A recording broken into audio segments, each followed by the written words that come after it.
Ça tourne. Hello tout le monde, je suis avec Michel Coulart. Hello tout le monde. Voilà, fondateur de l'école de conférenciers professionnels. On vient de passer une semaine ensemble pour la version 2. Ouais, promotion 2. Promotion 2, exactement, pour former les futurs conférenciers professionnels. On est à Marrakech et sur le départ. Ouais, sur le départ. On va prendre l'avion là dans 20 minutes. Exactement, dans 20 minutes. Donc j'en profite en fait rapidement. Peut-être que Michel, tu peux te présenter rapidement. Alors rapidement, mais écoute, je suis conférencier professionnel depuis 2006. Plus de 500 conférences et 1000 discours publics à mon actif. Et puis après un parcours de 20 ans de commerce international, j'ai voulu me mettre dans cet univers de la conférence, de la motivation, du public speaking. Et aujourd'hui, je pense être arrivé à un niveau assez intéressant que pour pouvoir former d'autres avec mon expérience, avec toutes les formations que j'ai pu suivre moi-même aux États-Unis auprès des plus grands conférenciers américains. Tous les ans, je vais aux États-Unis pour me nourrir. Et aujourd'hui, c'est mon tour de restituer toute cette connaissance avec beaucoup de générosité et d'envie de voir les autres réussir en créant l'école de conférenciers professionnels. J'en profite pour remercier Michel parce que je fais partie de son équipe. Il m'a fait confiance. Et j'ai eu raison parce que Bulent est un homme exceptionnel, mais pas que l'homme, mais aussi le pro. C'est un grand professionnel. On se retrouve beaucoup parce qu'on a un parcours de commercial. Et donc on s'est retrouvé sur beaucoup de choses, on s'est compris sur beaucoup de choses. Et puis même, un peu pareil. Oui. On est câblé pareil en termes de commerce, mais en termes de coaching, avec ta sensibilité, ton œil de tigre. Tiger Eye. C'est bien pour quelqu'un qui fait du kung fu et du sport de haut niveau à son niveau. Et je profite de cette vidéo pour dire combien j'apprécie ce que tu es, ce que tu fais et comment tu le fais. Avec ton éthique, avec ton sérieux. Franchement, si vous avez besoin de Bulent, allez-y, c'est carré. Et c'est pour ça que je bosse avec lui. Je l'ai vu au travail et je te reprends pour la promo 3. Si t'es dispo. Bah voilà. Deal. C'est public, hein, ça, maintenant. Deal, ça y est, c'est engagé. J'ai une question. Alors, vous savez, j'ai l'habitude de poser deux questions. Principalement la motivation. Ce que représente la motivation pour toi. C'est vrai que ça fait des années maintenant que tu donnes des conférences, que tu es partout en France, à l'international.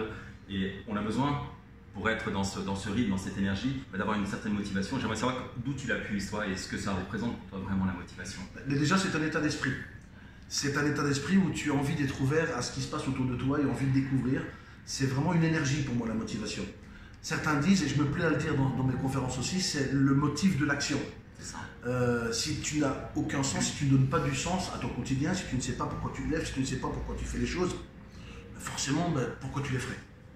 Et ce qui fait qu'on a ce moteur qui nous pousse à agir, c'est qu'on a envie de découvrir. C'est qu'on a envie de faire, c'est qu'on a envie de rencontrer, c'est qu'on a envie de réussir. C'est aussi qu'on comprend l'échec et qu'on se dit j'ai échoué, mais parce que je veux tellement réussir, on commence à relativiser l'échec, c'est aussi une motivation. Donc c'est arriver à donner un sens positif à tout notre environnement, à tout ce que l'on vit, même à ceux que l'on rencontre. Et au fond, la motivation, c'est pour moi ce qui est beaucoup plus fort, c'est la force la plus grande face à l'échec ou face à la déception, face à la trahison, on arrive à donner du sens. Donc deux choses principalement, état d'esprit, toujours pareil en fait, tout démarre du mindset, et ensuite donner un sens à vos actions, donner un sens, mettez vraiment pourquoi vous faites cette action, et c'est ce qui va vous permettre en fait d'aller beaucoup plus loin dans déjà pour avoir de l'énergie, et pour avancer beaucoup plus loin dans vos objectifs. Et la deuxième chose, alors on se connaît depuis pas mal de temps maintenant, tu as toujours le sourire.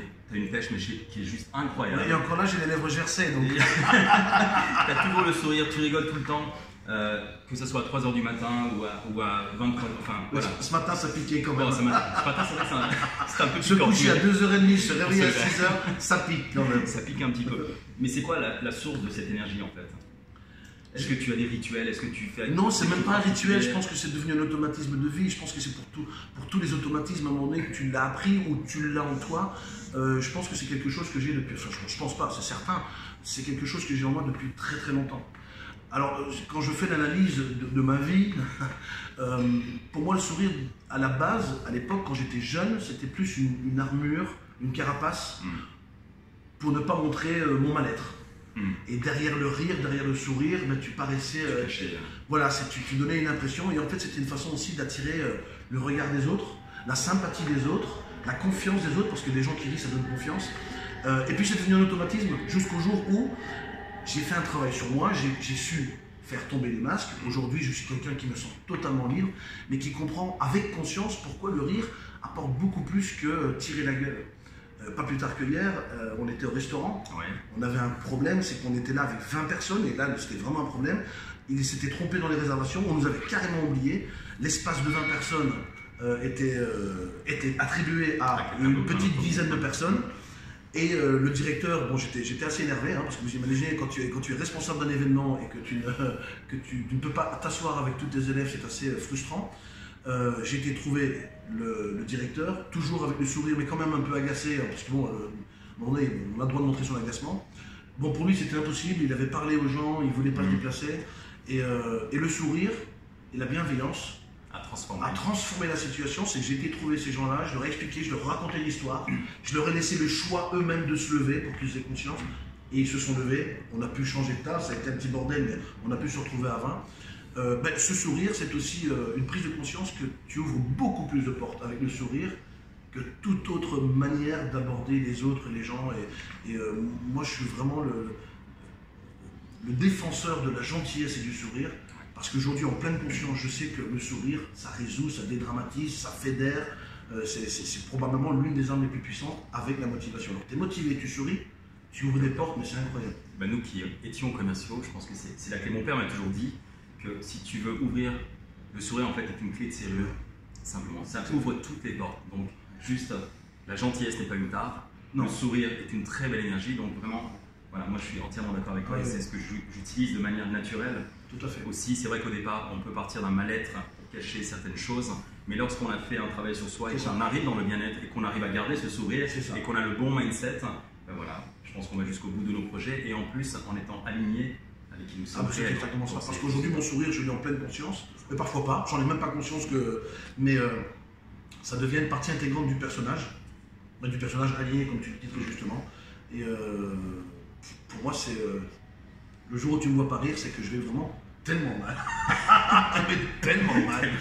Je pense que je serai entre 6 planches ce jour-là. Bon, mais je te demanderai quand même de me mettre un sourire. Merci beaucoup. Merci à toi. Merci à toi. Merci beaucoup. Merci encore pour cette belle semaine. Merci beaucoup. Suivez-le, il est exceptionnel. Ciao. Ciao.